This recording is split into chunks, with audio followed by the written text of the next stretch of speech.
성도 여러분 반갑습니다. 10월 7일 우리 수요일 1010 기도회 함께 시작하도록 하겠습니다. 오늘 본문은 예레미야 3장 19절부터 예레미야 4장 4절까지 본문이고요. 저와 여러분이 우리 성경을 보면서 우리 큐티책에 있는 본문의 성경을 보면서 한 절씩 같이 읽도록 하겠습니다. 나는 스스로 이렇게 생각하였다. 내가 너희를 나의 자녀로 삼고 너희에게 아름다운 땅을 주어서 뭇 민족 가운데서 가장 아름다운 유산을 받게 하면 너희가 나를 아버지라고 부르며 나만을 따르고 나를 떠나가지 않을 것이라고 생각하였다. 그런데 이스라엘 백성아, 마치 남편에게 정절을 지키지 않은 여인처럼 너희는 나를 배신하였다. 나 주의 말이다. 애타는 소리가 벌거숭이 언덕에서 들린다.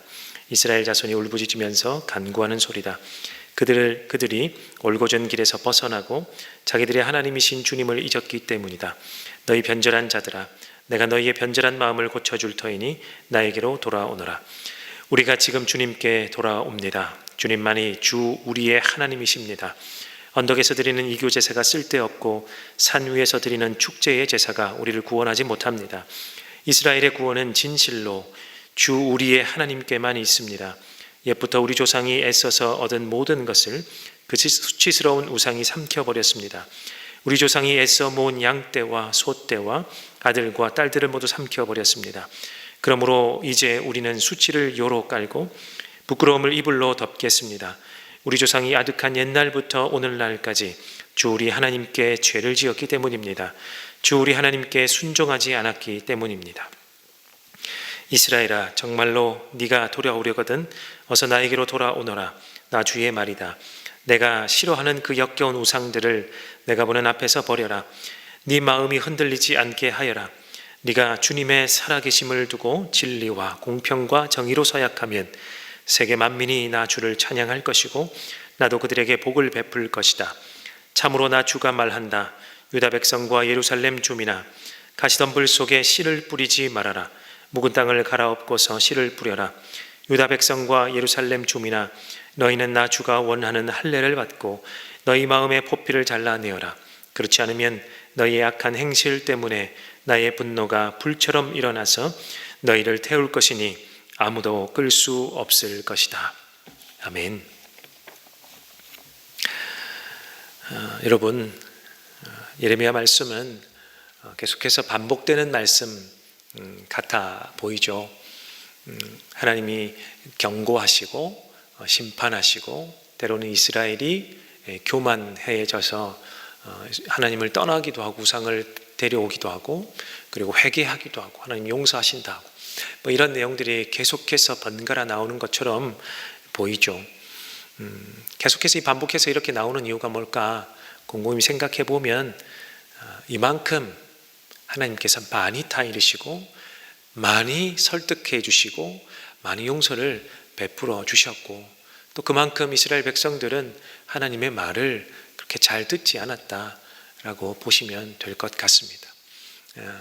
이 모습이 오늘 우리를 살아가는 우리에게 하나님이 주시는 말씀이기에 우리도 이렇지 않은지를 오늘도 말씀을 보면서 생각해 보시면 좋을 것 같습니다.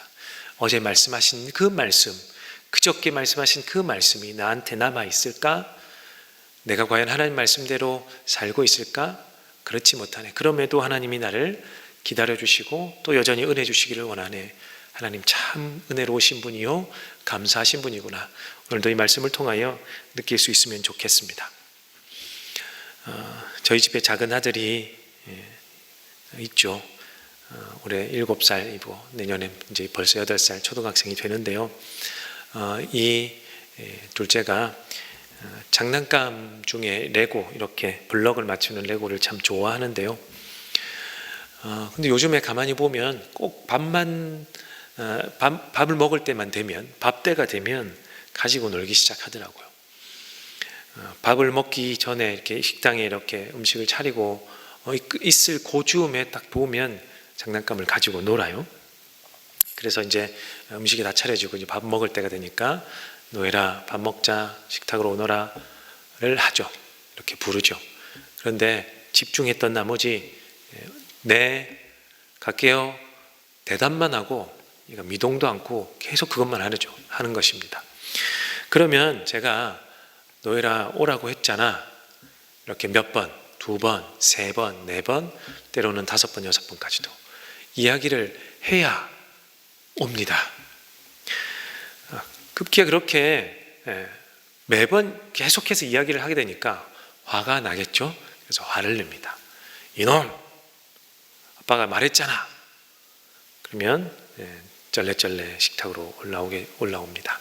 그리고 밥을 먹기 시작하는데, 그럴 때 또 보면 밥 먹는 진도가 잘 안 나가요.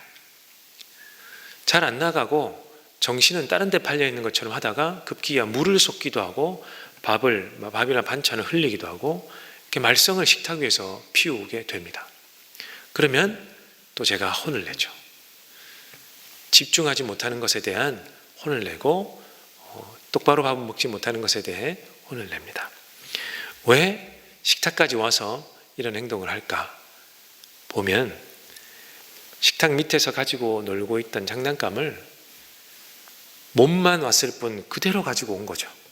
그래서 꼼지락꼼지락 식탁 밑에 숨겨서라도 꼼지락꼼지락 요거를 이렇게 맞추고 저렇게 맞추고, 여기 있는 정신은 밥 먹는데 가 있는 것이 아니라 여전히 그 장난감에 가 있다 보니까 물이 있는지 없는지 잘 모르고 툭 건드리고 쏟고 여러 가지 음식을 흘리고 그렇게 합니다. 오늘 본문을 여러 차례 읽는데, 오늘 본문을 읽다 보면 세 부분으로 나뉘거든요. 하나님이 경고하시는 목소리, 하나님이 또 경고 또는 타이르시는 목소리, 돌아오라 하는 한 부분이 있고, 중간 부분은 네 알겠습니다, 우리가 이렇게 살았더니 안 좋군요, 하나님 용서해 주시고 돌아가겠습니다 이러는데, 세 번째 하나님이 돌아오려거든 이렇게 해라, 이렇게 세 부분으로 나누어지는데요. 오늘 본문을 계속 읽다 보니까 이 장면이, 아들이 장난감을 가지고 식탁에 올라온 장면이 머릿속에 탁 떠올랐습니다. 이 구조와 오늘 본문이, 이 아들이 장난감을 가지고 식탁에서 말썽을 피우는 이 구조와 오늘 본문이 유사하기 때문에 생각이 떠올랐습니다. 하나님의 백성들이 앞절에서도 보시면 배교하고 배도하죠. 우상을 섬기고 우상을 숭배하는 것을 일컬어서, 다른 신을 섬기는 것을 일컬어서 하나님은 배교 내지는 배신, 배도라고 여러 번 표현하십니다. 그래서 아버지 하나님의 심판을 경고하기도 하고요. 너 이러면 큰일 난다, 너희들 이러면 큰일 난다, 똑바로 해라, 내가 싫어하는 걸 왜 자꾸 하느냐, 이렇게 경고하시기도 하고 급기야는 심판을 받기도 합니다. 그런데 오늘 본문을 보면 또 애절하게 하나님 한 번 더 애절한 마음으로 돌아오라, 나에게로 돌아오라, 이렇게 타일러 주시는 장면이 또 반복이 되는데, 그런데 이렇게 하나님이 돌아오라 간절하게 애타는 마음으로 이렇게 타이르시는 듯이, 애타는 마음으로 타이르는 듯이 나에게 돌아오라 라고 이렇게 말해주는 것, 반복하여서 말해주는 것, 말씀해 주시는 것, 사실 이거는 굉장히 큰 은혜입니다. 지금 이 상태, 오늘 본문의 상태만 놓고만 보아도 알 수 있는데요, 이 상태는 이스라엘 백성들이 우상을 숭배하면서 우상을 따라가면서 배교했지 않습니까? 근데 이것을 단순하게 생각할 수 없다는 이야기인데요, 무엇이냐면 우리가 인간 사회에서도 부부가 결혼을 했는데 배우자 한쪽이 바람을 타고 헐헐 날아간단 말이죠. 좀 완곡한 표현으로 하겠습니다. 바람을 타고 헐헐 날아간단 말이죠. 그럼 보통은 나가지 않습니까? 다른 이성을 쫓아 이렇게 집을 나가지 않습니까? 몰래 하거나 뭐 이렇게 하지 않습니까? 근데 오늘 이 장면은 그런 장면이 아니라 반대로 생각하시면 되겠습니다. 배우자 한 명이요, 바람과 함께 훨훨 다른 이성을 찾아가는데, 찾아가서 데리고 집으로 온 겁니다. 그래서 배우자가 있는데도 다른 이성을 데리고 와서 한 집에 같이 머무르면서 그런 배신적 행위를 하고 있는 것이라고 보아야 합니다. 하나님이 계시죠. 하나님께서 백성들에게 주신 이 땅에 있죠. 약속의 땅에 있는데요. 이 땅 안에서 이방신을 데리고 들어와서 하나님이 계신 곳이 있는데도 불구하고 여전히 우상 숭배를 하는 배교 행위를 하나님이 보는 앞에서 한 집안에서 벌어지는 일이라는 것입니다. 그러니 얼마나 큰 은혜입니까? 이것을 누가 참아주겠습니까? 우리조차도 참지 못하는 정말 심각한 일인데 저조차도 참지 못할 것 같습니다. 여러분도 마찬가지 아닐까요? 인간 사회에서조차도 이것은 통용될 수 없는 정말 배신, 배도. 무슨 말을 더 갖다 붙여도 형언할 수 없는 이런 배신감이 드는 상황인데요. 이 가운데서 하나님이 돌아오라 라고 이야기하는 것입니다. 얼마나 큰 은혜입니까? 우리 같으면, 특별히 저 같으면 쫓아내고도 그에 상응하는 보복을 하는 것이 맞는 것 같은데요. 그렇지 않고 쫓아내지 않고 다 이러십니다. 돌아오라 나에게로. 그러니 큰 은혜가 아닐 수 없습니다. 이제 이스라엘 백성이 무엇이랍니까? 내 하나님 주께로 돌아갑니다. 그것이 22절 하반절부터 시작되는 건데 주님께로 돌아갑니다 하면서 고백하는 내용을 한번 보십시다. 23절인데요. 23절 언덕에서 드리는 이교 제사가 쓸데없고 산 위에서 드리는 축제의 제사가 우리를 구원하지 못합니다. 이스라엘의 구원은 진실로 주 우리의 하나님께만 있습니다. 이것만 보아도 무엇입니까? 언덕에서 이교 제사를 드렸고 산 위에서 축제의 제사를 드렸죠. 여기 이 언덕과 이 산이 어디입니까? 원래 하나님께 제사 드리던 그 언덕과 그 산입니다. 성전이 세워져 있던 그 언덕, 그 산을 말하는 것이죠. 얼마나 배신적 행위를 했습니까? 이 백성들이요. 이런 백성들에게 용서할 테니 돌아오라 하나님이 말씀해 주시는데 이 백성들이 무엇이랍니까? 이렇게 해보니 야 이거 진짜 못할 짓이더군요. 하나님 잘못했습니다. 이러면 안 됐었는데 이렇게 한 거 해보니까 야, 정말 하나님이 무엇이라 말씀하신지 알겠습니다. 하나님께 돌아가겠습니다. 이런 거 이제 안 하겠습니다. 돌아가겠습니다. 이렇게 이야기를 합니다. 백성들이 이런 반응을 보입니다. 그랬더니 하나님이 뭐라고 하시냐? 4장 1절부터 나오는데요. 돌아오려거든 내가 싫어하는 그 역겨운 우상들을 내가 보는 앞에서 버려라. 네 마음이 흔들리지 않게 해야 하기 때문이다. 이렇게 하는 거죠. 야, 너네들 잘 생각했다. 좋다. 그런데 돌아오려거든 요것만은 지켜라. 내가 보는 앞에서 그 우상들을 다 버려. 이러고 계신 거죠. 여러분 그냥 생각하기에 그렇지. 이 정도는 해야지. 하나님이 이 정도는 해야 그 마음이라도 위로를 받지. 그 정도는 해야 좀 복수가 되지. 화풀이라도 되지. 위로가 되지. 이렇게 생각할 수 있는데 전혀 그렇지 않습니다. 앞에서 보셨잖아요. 이렇게 배신적 행위를 하는 이스라엘도 돌아오라고 하는 분이 보복하기 위해서 화풀이를 하시기 위해서 이렇게 하고 계실까? 그렇지 않겠죠. 그 뒤에 언급되는 것을 보셔야 되는데 다시 넘어지지 않게 하기 위해서요. 이조차도 이 백성들을 배려하는 하나님의 마음입니다. 돌아오려거든 다 버리고 와라. 내가 보는 앞에서. 그냥 뒤로 버렸다 하지 말고 내가 보는 앞에서 싹 다 버려. 그래야 내가 안심이 되겠다. 이 마음이 아니라는 거예요. 다 버려. 너를 위해서야. 그래야 네가 흔들리지 않아. 네 마음이 다시금 그리로 가지 않아. 그러니 버려야 돼. 내가 보는 앞에서. 굉장히 교육적인 하나님의 의도가 용서가 여기에 들어있는 것입니다. 저희 아들이 밥 먹으러 올라와 식탁으로 앉아 할 때 어떻게 해요? 밥을 먹어야 하니까 장난감을 두고 와야죠. 가지고 왔더니 어떻게 해요? 물도 쏟고 또 다른 말썽을 일으키는 거죠. 눈을 떼지 못하니까요. 성도 여러분, 우리도 마찬가지입니다. 하나님 용서해 주십시오. 하나님, 내가 이런 죄를 지었네요. 이렇게 용서를 구할 때 잊지 말아야 할 것. 내가 용서를 구한 그 행위를 용서함 받을 수는 있으나 재차 그 죄악에 빠지지 않게 하기 위해서는 하나님이 뭐라고 말씀하신다고요? 그거 버리고 오라. 어디서요? 내가 보는 앞에서 버리고 와라.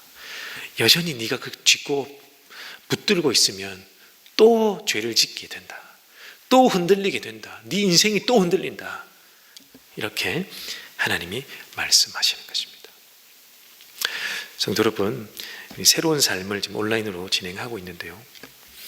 한 4주차쯤 가면 과도한 헌신이라는 소 제목이 나옵니다. 과도한 헌신.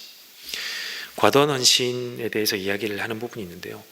우리가 이것도 필요하고 저것도 필요하고 이런 거 다 필요한데 문제는 무엇이냐?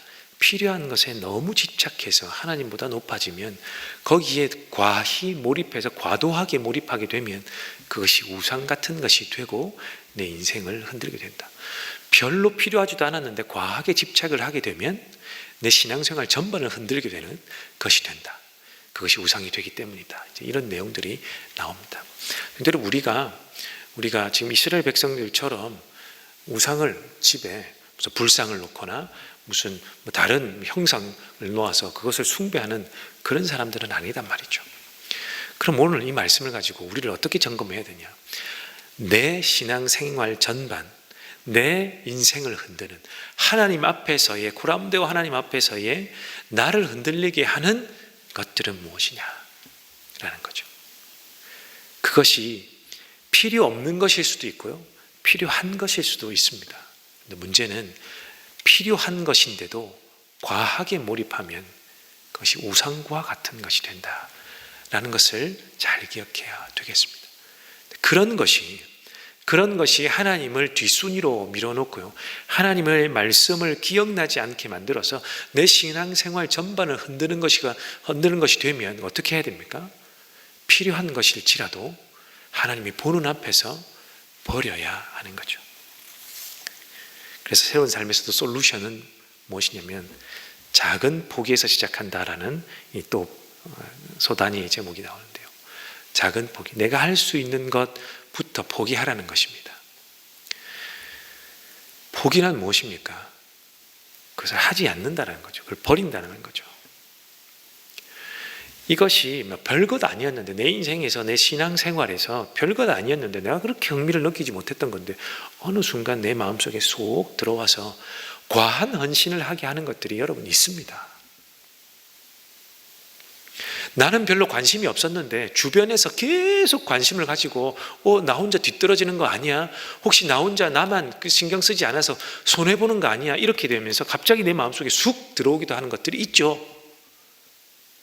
그런 것이 내 신앙생활 전체를 흔드는 정말 꼬리 같은 것이었는데 전체를 흔드는 것이 되면 그것은 우상이 되는 거죠. 그것을 내어놓을 때 하나님 무엇이라고? 하나님, 이것이 하나님과 나와의 사이를 멀어지게 했군요. 용서해 주십시오 라고 할 때 하나님이 어떻게 말씀하신다? 괜찮다. 그럴 수 있다.